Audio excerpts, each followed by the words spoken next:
professoressa Ilaria Capua, ospite di Pieve Incontra, un libro con un titolo esortativo, Non mollate. A chi è indirizzata questa incitamento? A tutti i ragazzi e le ragazze di talento che si trovano magari in momenti di difficoltà oppure a cui sono stati fatte delle prepotenze o delle cattiverie. Non mollate perché voi siete il nostro futuro.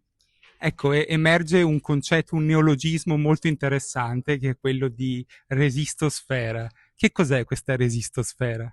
La resistosfera è una collezione di virtù che possono essere utili in qualsiasi momento da tenersi nella borsetta, nella tasca o fare una bella foto con il telefono, perché insomma il mondo di oggi è un mondo complicato, soprattutto le donne fanno più fatica e allora diciamo questo piccolo vademecum da una signora attempata come me può essere utile. Un manuale di resistenza.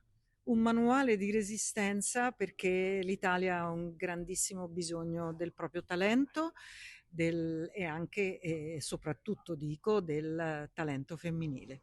Ecco, un'ultima battuta, Pieve di Soligo sarà candidata a capitale italiana del libro. Ecco, come accademica, c'è un libro che esprime il rapporto tra società e scienza che consiglierebbe ai nostri lettori? Io consiglio un libro che mi è piaciuto tantissimo, adesso se è proprio società e scienza non lo so, è L'amore ai tempi del colera. C'è amore, c'è passione, c'è una storia amorosa bellissima, è un libro di Gabriel García Márquez nel quale c'è anche il colera e quindi da appassionata di malattie infettive ve lo consiglio. Grazie. Grazie.